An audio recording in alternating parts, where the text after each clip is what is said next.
అరే ఈ పక్కింటానికి ఎన్నిసార్లు చెప్పినా బుర్రకి ఎక్కదనుకుంటాను. ఎందుకంటే చూడండి, తన దగ్గర డబ్బులు ఉన్నాయని షో కడుతున్నాడు.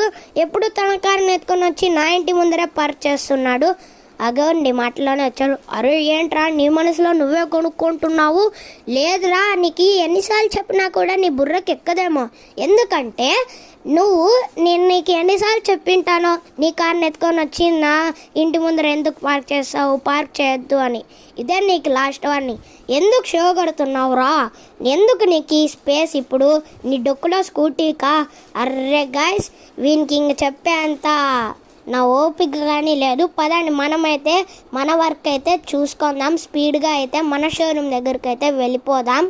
అరే అందరికీ టైం వస్తుందిరా, ఎప్పుడు ఎవరిని ఎక్కిరించరాదు. సర్లే, టైం వచ్చినప్పుడు చూసుకుందాం. పదండి గాయస్, మనమైతే ఇప్పుడు మన షోరూమ్ దగ్గరికి వెళ్ళి మనమైతే మన పని అయితే చూసుకుందాం. కార్స్ అయితే డెలివరీ ఉంటాయి, దాన్ని అయితే నేను రిపేర్ చేయాల్సి ఉంటుంది. అదే అనమాట నా వర్క్. 1 year later. అరే గైస్, చూశారు కదా, నేను కూడా ధనవంతుని అయితే అయిపోయాను. చూడండి, కొత్త ల్యాంబోర్గిని కార్ అయితే కొన్నాను. ఇప్పుడు పదండి మా పక్కింటోన్ దగ్గరికి అయితే వెళ్ళి షో కొడదాం మనం కూడా.